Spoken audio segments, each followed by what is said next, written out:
Hey crafty cuties! Today we are going to make some unicorn dyed paper, rainbow dyed paper, colored paper, whatever you want to call it. I did a video like this probably a year ago, but I'm making some more today, so I thought I would do just an updated video. You are going to need some type of a container with water. I like to keep the water pretty shallow because I like to change it out often. And then you're going to need whatever ink sprays you want to use. You can use ink sprays, you can use some type of thin paint or watercolor. I'm using a variety of Distress Oxide sprays. I still haven't fixed this pink one. I'm using some of my Lindy's sprays. I am using some of these Cosmic Shimmer sprays.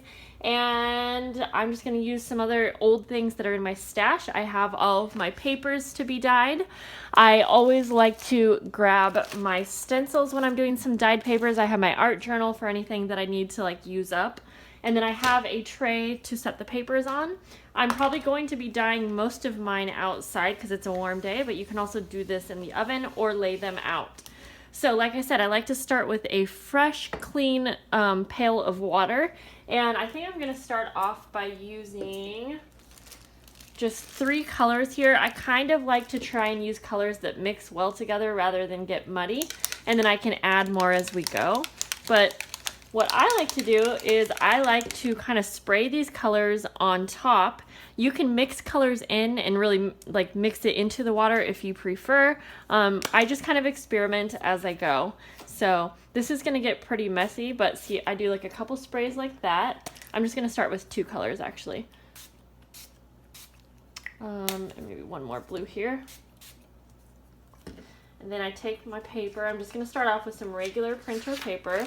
And I like to let this move around for just a moment on its own. You can probably use something to, choose where the color is going. Are those trying to grab the stencils? We've removed those. And then I just place the paper straight down like so. And then I'll turn it over. And you can decide how dark you want your colors to be. I honestly like a preference, or sorry, what am I trying to say? I honestly don't mind how they turn out, but I do like the lighter colors like this because then you can actually use them to write on. Sometimes I'll hold it up like this to let some of the colors drip down, and then I'm just gonna fold this. Normally I fold this over my tray, but just to show you, I kind of fold this. This is how I like to let my papers dry, and set this over. Now, if you want, you can take a stencil and place it over that paper and spray some more color. I'm probably just going to start off by doing a couple of these. So you can see as we go along, the water does get a little bit more colorful. And so, like I said, that's kind of why I like to stick to using colors that mix well together to start off, so that I can get as much use with the colored water as possible before it gets too muddy or, gross looking. There we go. So again, sometimes I'll even fold it in here. You can spray color directly on the paper when it's in the water if you want. Right now I'm just going to kind of go with this and do a lighter spray. Let's see. I'm just going to kind of keep doing this for a bit here. We'll use a stencil in just a moment. So I'm just going to spray a little bit more like that. Like that. Let me grab a stencil. This is a newer stencil that I just recently got. Has the flowers. So now what I'm going to do, since I want to use a stencil, I'm going to turn this over. Now this stencil, since I'm doing it in the water, it's not going to be exact placement. If you want the stencil to be more obvious what it is, definitely dry your paper off a bit. Oh boy, this one's too messy. I should have changed that out. Definitely dry your paper first and then do stencil, but I'm just going to kind of play around and see what we get. I'm totally fine with it not being perfect. And then this is where I like to use my art journal. I'll just open up to a page here so that I can take this stencil, just place that down so that the color goes into my art journal. So yeah, so as you can see that, I don't know, I can see some flowers, but it's not super apparent, and that's fine. I just like to experiment and see what I get. But you can definitely dry your papers and then do your stenciling if you want it to be more obvious. I'm going to try to use this pink. I really should have changed this out. So many of you guys gave me ideas on how to do that, but my hands are going to get dirty. Hi, Arlo. Just gonna place that down. So now that I'm starting to use some different colors that mix a little differently. Oh my goodness. She's smiling, you guys. It's gonna start looking possibly a little bit muddy. So if you want to get the most use out of your water, you might want to use the like colors that mix well for a longer period of time. I'm just trying to kind of show you different ways that you can do this. Now, one other way that we can use the stencils, let me move this over. You can go ahead and spray, one sec here. I'm just spraying a little bit in here to get that ready. And then what I'm going to do is you can take your stencils, place it on top of your paper first, do your sprays like so. And again, you can let this dry if you want it to be more obvious, or I'm just going to go straight into the water because you just get different effects this way. So you can just play around and see how you like it. I like to spray as many things as I possibly can to use everything while it's out.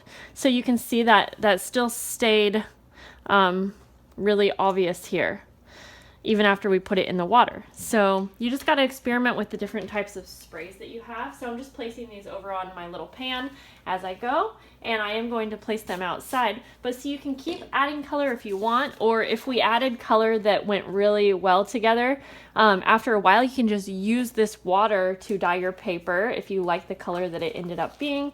So I'm just going to play around for a while, but the thing I like about doing it this way is that when you spray it on top of the water and then place your paper right down onto it, a lot of times you get that pattern, or that it's almost like marbling in a way. A lot of times you can capture whatever pattern it's making. Not pattern, I don't know what the word is I'm looking for, but it's almost like a marbled paper marbling, if I'm trying to say that right. But definitely not as precise. So I'm just going to keep doing a few of these in this blue and purple color, and then I think that I might use some more stencils. So this is a pretty quick video just to kind of show you guys what I'm doing.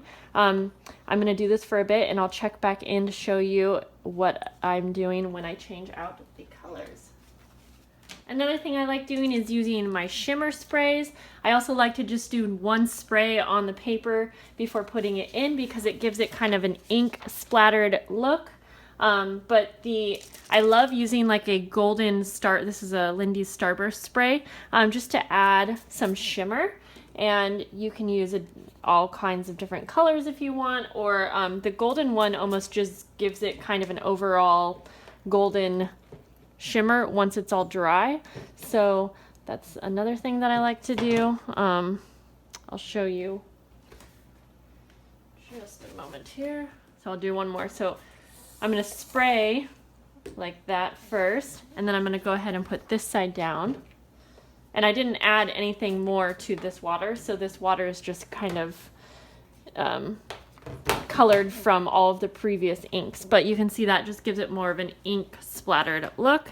And then you still have kind of that muted color from this water, because I do like to get the most out of all of the inks I'm using.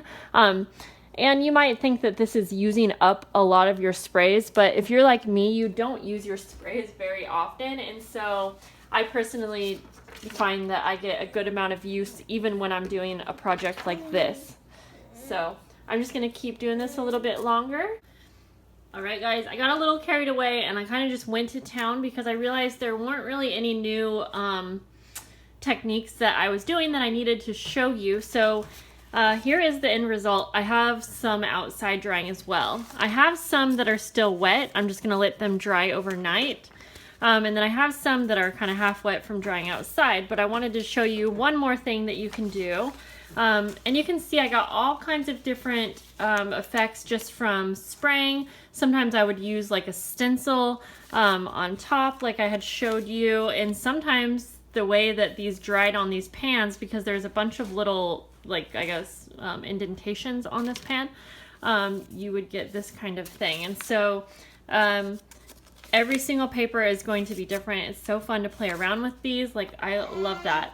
So I wanted to show you what it would look like if you wanted to add some stencils after they dry. This is obviously an extra step. And you might be asking what's different from this How is this different from just using these sprays and spraying them on paper? But as you could see, the color just has a lot more movement. It's not as opaque. And these colors are just a bit too dark for me on their own. And what I really like about this is that they end up drying light enough where you can write and do journaling on them if you want. Now, beware, you might want to wear gloves if you don't want that to happen, but I don't care. This is one of the bags, and the color ended up really cool on these because it was kind of, it was not really taking in the color. So let's take one of the pages that is mostly dry, and we are going to take a stencil of our liking, and I'm just going to go ahead and spray. This is a darker color, but since it's mostly dry, we don't have to worry too much about the colors mixing. This is really dark, like I said, so I'm going to go from, oops. Kind of came out weird, but that's okay. We'll still be able to see the leaves. I'm going to do that one more time over here. And this is where, again, I can use my art journal to use up this additional coloring here. So you can see with it still somewhat wet, you're not going to get a perfect stenciled area, but I really like the effect. We're going to just do one more together.